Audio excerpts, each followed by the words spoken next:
अस्सलाम वालेकुम। वेलकम करता हूँ आप लोगों को मैं अपने चैनल के ऊपर। आज से हम सीएसएस और पीएमएस के जो पाकिस्तान अफेयर का जो सिलेबस है उसको हम मुकम्मल तौर पे कंप्लीट करेंगे इस चैनल के ऊपर ही, और मैं इसकी तमाम वीडियोस प्लेलिस्ट में बना के अपलोड कर दूँगा।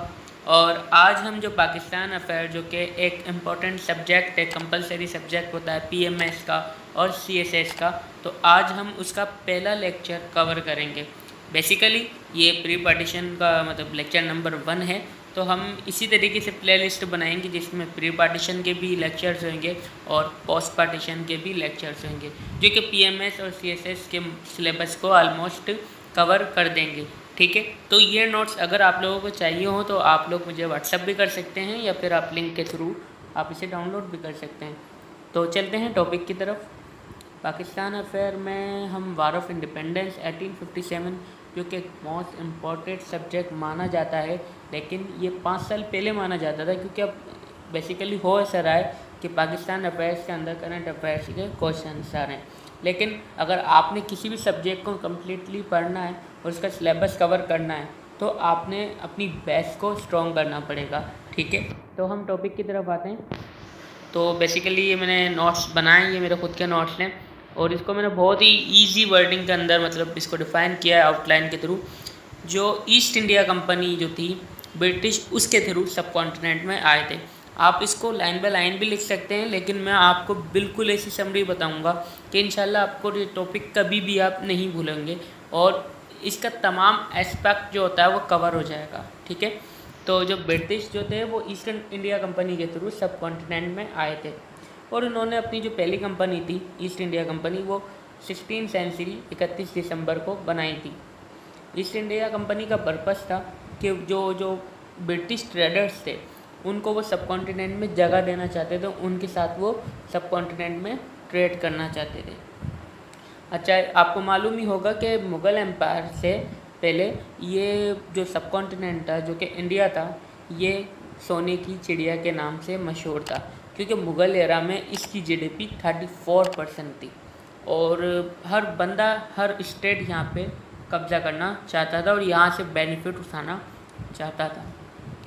ब्रिटिश ने ईस्ट इंडिया कंपनी मद्रास के अंदर 1610 में बनाई और मुंबई में उसने 1611 के अंदर इस्टेब्लिश की। देन वो ईस्ट इंडिया कंपनी के थ्रू ऑल ओवर सब कॉन्टिनेंट पे फैल गया और यहाँ वो ट्रेड करने लगा। बेसिकली वो ट्रेड के मकसद से यहाँ पे आए थे। हम नेक्स्ट स्लाइड की तरफ चलते हैं।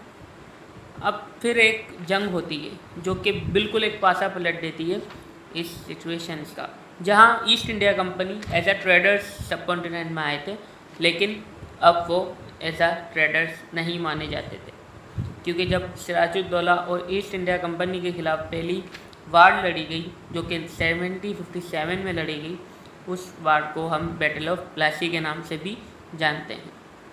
ये वार सिराजुद्दौला जो कि एक एम्पायर थी, मुस्लिम एम्पायर, जिसका अलाइंस फ्रेंच अलाइंस के साथ भी था और जो नवाब बंगाल थे, जो बंगाल के जो नवाब थे, उनके साथ भी इन्होंने अलाइंस बनाया हुआ था 1757 के अंदर। तो उन्होंने ब्रिटिश के अगेंस्ट मतलब ईस्ट इंडिया कंपनी के अगेंस्ट उन्होंने ये वार लड़ी, लेकिन बैटल ऑफ प्लासी में एज एंड ऑफ रिजल्ट ये निकला कि ब्रिटिश जीत गए थे और उन्होंने सब कॉन्टिनेंट पे सब जगह पे कब्ज़ा कर लिया था। ऑलमोस्ट उन्होंने 17% सब कॉन्टिनेंट कंट्रोल कर लिया था 1856 से पहले। देन फिर ब्रिटिश सारी जो छोटी एम्पायर थी, जैसे अब बरसगीर तो बहुत बड़ा था और यहाँ पे मुख्तलिफ एम्पायर थी, मराठा एम्पायर थी और दिल्ली सल्तनत थी, तो उन्होंने इनको छोटी छोटी तरीके से कब्ज़ा करना स्टार्ट किया। जैसे अगर आपने सीरीज़ देखी हो बहादुर शाह जफ़र की, तो आपने देखा होगा कि वहाँ पे झांसी की रानी थी और मुख्तलिफ स्टेट के लीडर्स थे जो को इन्होंने अलाइंस भी बनाया था कि हम इन ब्रिटिश को यहाँ से निकाल देंगे, लेकिन ब्रिटिश ने इन सब पे कैप्चर कर लिया और वो दिल्ली के अंदर 1803 में इंटर हो गए थे। देन ब्रिटिश ने ये जब बैटल ऑफ प्लासी हुई और 1857 की जब वार हुई थी, उसके बाद ब्रिटिश ने 200 साल के लिए सब कॉन्टिनेंट पर कब्ज़ा कर लिया था और ब्रिटिश इस वार को, वार ऑफ इंडिपेंडेंस को, इंडियन म्यूटिनी कहते थे। और जो इंडियंस थे जिसमें मुस्लिम्स और हिंदू थे, वो इसे ग्रेट रिवॉल्ट के नाम से जाने जाते थे, क्योंकि ये समझते थे कि एक अजीम बगावत थी जो कि हमने ब्रिटिश से की थी, लेकिन इसका रिज़ल्ट बड़ा ख़तरनाक निकलता है, जिसका इम्पैक्ट हम आगे वीडियो में देखेंगे। अब हम सेकंड स्लाइड की तरफ चलते हैं। हमने यहाँ पे बैकग्राउंड कवर कर लिया। उम्मीद है कि आपको ये वीडियो मतलब जो लेक्चर है वो आपको पसंद आएगा और आपको ये टॉपिक कभी भी आप नहीं भूलेंगे। अब हम कॉजेज़ ऑफ द वार पढ़ते हैं, ठीक है। कॉजेज़ ऑफ द वार में हम पहला इकोनॉमिक एस्पेक्ट देखेंगे। अब मैंने इस जो टॉपिक को तीनों एस्पेक्ट से कवर किया है, economic, political and social. Now economic aspect की तरफ आते हैं तो ब्रिटिश ने हैवी टैक्स इम्पोज कर दिए थे जब ईस्ट इंडिया कंपनी आई थी। ये वार से पहले, मतलब रीज़न क्या था वार का, तो ब्रिटिश ने, ईस्ट इंडिया कंपनी ने हैवी टैक्स इम्पोज कर दिया था, जिससे अब वो लोग, पहले ही उनकी लो वेजेस थी, उनकी सैलरी इतनी नहीं थी, अब वो हैवी टैक्स देते थे अपनी चीज़ों की, अपनी बेसिक जो नीड्स थी उन पे भी वो हैवी टैक्स देते थे। तो उनमें एक बगावत स्टार्ट हुई। इससे महंगाई भी इंक्रीज़ हो गई थी, जैसे इन्फ्लेशन इंक्रीज़ हुआ, जिससे लोगों की जो ज़रूरत थी वो लोग नहीं ख़रीद पा रहे थे। तो वो एक तरह से एक जहनी मतलब टेंशन में आ गए थे और वो चाह रहे थे कि भाई हमें अब कुछ करना है। देन जब इन्फ्लेशन इंक्रीज़ हुई, हैवी टैक्स इम्पोज हुए, तो गुर्बत भी आलमोस्ट इंक्रीज़ होने लगी, जिससे भारत की जीडीपी, एक सब कॉन्टिनेंट की जीडीपी डाउन हो गई। क्योंकि अब बड़े सगीर पे जो ब्रिटिश आए हुए थे वो सारा निचोड़ के बरतानिया ले जाते थे और यहाँ वो इतना नहीं लगाते थे, और वो अपने बरतानिया की मैन फोर्स और जो उनकी इकनॉमिक थी उसको स्ट्रॉन्ग कर रहे थे थ्रू अपनी कॉलोनाइज के थे। क्योंकि उनकी सिर्फ बड़े सगीर कॉलोनी नहीं थी, उन्होंने पूरी दुनिया में ऑलमोस्ट 25% वर्ल्ड में उन्होंने कॉलोनीज बनाई थी। ये हमने इकोनॉमिक एस्पेक्ट देखा। अब हम पॉलिटिकल एस्पेक्ट की तरफ आते हैं। एडमिनिस्ट्रेशन, ये 80-20 मैंने इसलिए से लिखा कि 80% जो थे वो इंडियंस थे और 20% ब्रिटिश थे।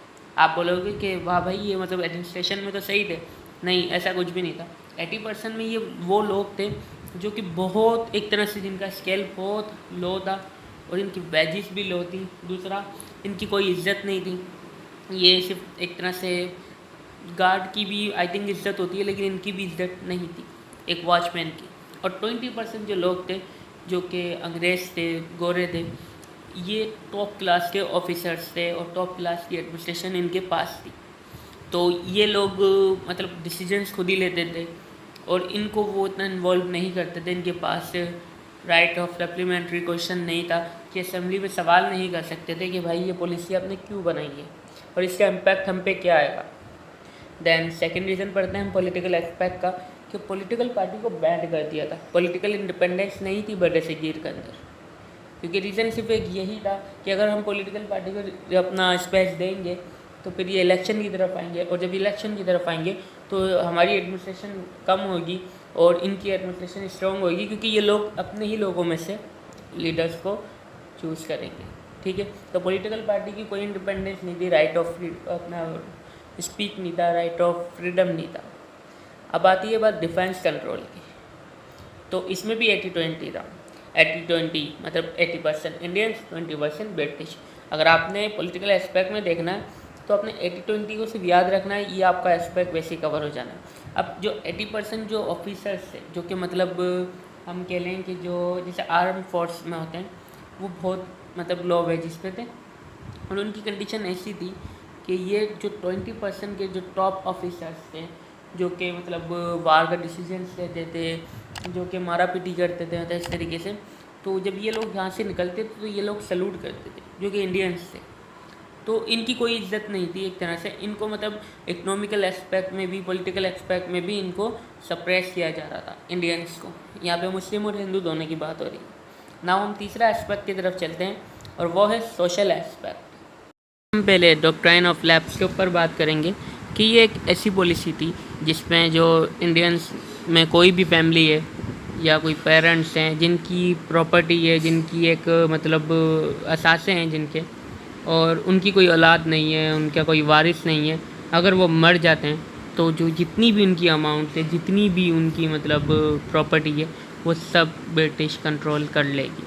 तो इससे ब्रिटिश को ही फ़ायदा था, क्योंकि वो एक तो फिज़िकली और फाइनेंशियली वैसे स्ट्रॉन्ग थे और वो ऊपर से इसकी पॉलिसी के थ्रू भी वो स्ट्रॉन्ग हो रहे थे, क्योंकि बहुत से लोग ऐसे एग्जिस्ट करते थे जिनका कोई वारिस नहीं था।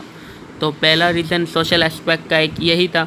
दूसरा राइट ऑफ रिलीजन था, मतलब रिलीजन्स पे कोई राइट नहीं था। जैसे मुग़ल एरा में अकबर ने हिंदू और मुस्लिम्स को मतलब प्रोटेक्शन दी हुई थी, वो इबादत कर सकते थे अपनी, लेकिन ब्रिटिश में ऐसा नहीं था। ब्रिटिश में वो अपनी क्रिश्चियन मज़हब को प्रमोट करते थे, और दुनिया में ये ऐसा ही पहला ही मज़हब है जो कि बहुत पूरी दुनिया में फैला हुआ है। और इसका एक रीज़न ये भी है कि जब ब्रिटिश की 25% कॉलोनी पूरी दुनिया में बनी है, तो उन्होंने यहाँ पे आके तबलीग करी है, मतलब एक तरह से अपने मज़हब को प्रमोट किया है। तो बहुत से लोगों ने इसको ऑप्ट भी किया है, लेकिन ये ऑप्ट कैसे करवाते थे कि ये जो लोग इमदाद, मतलब जो लोग फिज़िकली एंड फाइनेंशियली वीक थे, उनको ये लोग इमदाद देते थे, उनको मतलब ऑफ़र दिया करते थे कि अगर तुम ये चीज़ एक्सेप्ट करोगे, अगर तुम हमारा मतलब एक्सेप्ट करते हो, तो हम तुम्हें ये चीज़ें देंगे। और ऐसे ही जो कैदी होते थे, जो मतलब छोटी छोटी सज़ाओं पे पनिशमेंट जिनको दी जाती थी, उनको भी ऑफ़र दे के उनको रिहा कर दिया करते थे कि आप हमारा मज़हब को मतलब एक्सेप्ट करो और आप यहाँ से मतलब आप आज़ाद हो सकते हो। तो उन्होंने अपना मज़हब को प्रमोट करना स्टार्ट कर दिया था, जो कि इंडियंस के लिए एक थ्रेट था, क्योंकि ये एक उनसे उनका राइट ऑफ रिलीजन छीन रहा था। तीसरा रीज़न अगर हम जानते हैं तो जुडिशरी सिस्टम चेंज का है। मुग़ल एरा में मुस्लिम्स लॉ थे और रूल्स थे, और मुस्लिम जजेस थे। मतलब जो भी कोई एक पनिशमेंट दी जाती थी वो कुरान की टीचिंग के हिसाब से दी जाती थी, और कोई भी ऐसा एक रूल एंड लॉ बनाया जाता था तो वो कुरान की टीचिंग के हिसाब से ही बनाया जाता था।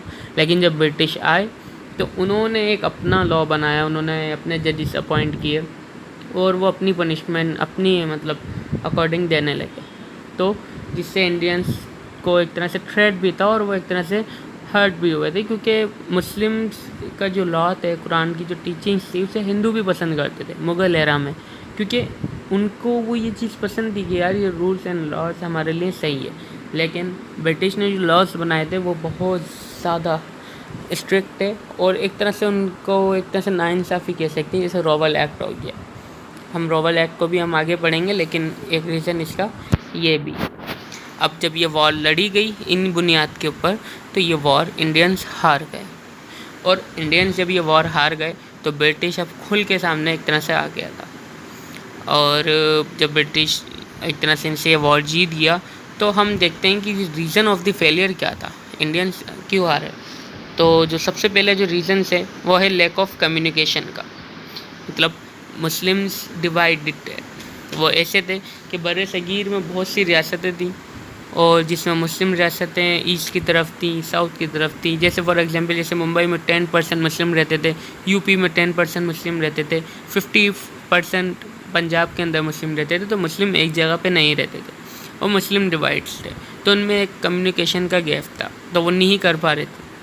दूसरा डायनेमिक लीडरशिप, कोई डायनेमिक लीडरशिप नहीं थी, कोई एक ऐसा लीडर नहीं था जो तमाम मुस्लिम तमाम हिंदूज़ को एक ही जगह पे मतलब यूनाइट करके ब्रिटिश के अगेंस्ट लड़ सके, क्योंकि लोग डिवाइडेड थे मज़हब में भी, और दूसरा उनमें कम्युनिकेशन गैप था। तीसरा मिसमैनेजमेंट थी, लोगों ने वॉर तो स्टार्ट कर दी थी, लोगों ने बगावत तो स्टार्ट कर दी थी, लेकिन लोग भूल गए थे कि इसका हम पे इम्पैक्ट क्या पड़ेगा। और दूसरा, अगर हमारी मिसमैनेजमेंट और हमारी मिसअंडरस्टैंडिंग अगर होती है तो ब्रिटिश हमारे साथ क्या करने वाला है। तो लोगों में एक तरह से खौफ भी था। दूसरा, इंडियन जो थे वो दो पार्ट में डिवाइड थे, इंडियन में मुस्लिम्स और हिंदू दोनों ही थे। वो ऐसे थे कि जो इंडियंस थे पहले वाले, वो कहते थे कि यार ब्रिटिश इंडिया को डेवलप कर रहा है, जबकि जो दूसरे जो लोग थे वो कहते थे कि नहीं, ब्रिटिश तो इंडिया की जीडीपी को खा रहा है। तो लोग एक तरह से डिवाइडेड थे, एक फेवर में थे और एक अनफेवर में थे। तो मतलब रीज़न ऑफ द फेलियर यही था कि 50% 75% लोग मतलब अगेंस्ट थे ब्रिटिश के, 25% लोग ब्रिटिश को सपोर्ट ही नहीं करते थे, मतलब ब्रिटिश को सपोर्ट करते थे, सॉरी। तो हमने रीज़न ऑफ द फेलियर भी जान लिया, कॉजेज ऑफ द वार भी जान लिया। अब हम जानते हैं कि इम्पैक्ट ऑफ द वार क्या है।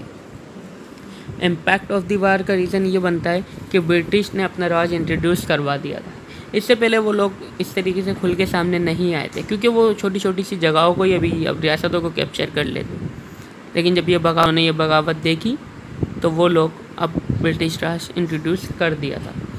पहले वो ईस्ट इंडिया कंपनी के थ्रू ही अपना सब कॉन्टिनेंट को कंट्रोल कर रहे थे। दैन फिर उन्होंने मुस्लिम्स को हर एस्पेक्ट में टारगेट करना स्टार्ट किया, क्योंकि वो वार ऑफ इंडिपेंडेंस के रिस्पॉन्सिबल मुस्लिम को ही समझते थे, क्योंकि वो समझते थे कि मुस्लिम्स अपनी एम्पायर वापस चाहते हैं, क्योंकि उनसे मुग़ल एम्पायर का जब डाउनफॉल हुआ तो उसके बाद तो ब्रिटिश आए थे और मुस्लिम्स ने ही सब कॉन्टिनेंट पर ज़्यादा कंट्रोल किया था। तो वो कहते थे कि हिंदू इतने नहीं कर सकते और ये मुस्लिम्स नहीं किया, तो उन्होंने उनको हर एस्पेक्ट में टारगेट किया। और जिस पर सैयद अहमद ख़ान ने ब्रिटिश को लेटर्स भी लिखे कि ऐसा नहीं है। दूसरा, जो इंडियन बर सगीर में जो थे वो जो वार ऑफ इंडिपेंडेंस से पहले ब्रिटिश को सपोर्ट करते थे, अब वो वार ऑफ इंडिपेंडेंस के बाद ब्रिटिश को सपोर्ट नहीं करने लगे, क्योंकि जब उन्होंने एक रियल फेस देखा ब्रिटिश का तो वो लोग हैरान हो गए और वो अपने डिसीजंस पे शर्मिंदा थे। उनको मालूम हो गया था कि भाई ब्रिटिश ही हैं जो हमारी जीडीपी को मतलब खा रहे हैं, ख़त्म कर रहे हैं, डिस्ट्रॉय कर रहे हैं। अगर आप ये नोट्स डाउनलोड करना चाहते हैं तो आप व्हाट्सएप पर कांटेक्ट कर सकते हैं और आप लिंक के थ्रू भी डाउनलोड कर सकते हैं। और अगर आप किसी भी किस्म की और अगर आपके मन में कोई भी किस्म का डाउट हो इस टॉपिक के रिगार्डिंग तो आप कमेंट कर सकते हैं, आप व्हाट्सएप पे पूछ भी सकते हैं। हमने इस टॉपिक को तमाम एस्पेक्ट से कवर किया है और उम्मीद है कि आप इस टॉपिक को नहीं भूलेंगे। अगर आप क्लासेस लेना चाहते हैं पाकिस्तान अफेयर की, करंट अफेयर्स की और किसी भी सब्जेक्ट की, बेसिक ग्रामर की, एडवांस ग्रामर की, तो आप कांटेक्ट कर सकते हैं इसी नंबर पे। वीडियो पसंद आए तो वीडियो को लाइक कीजिएगा और अपने दोस्तों कलीग्स में शेयर कीजिएगा।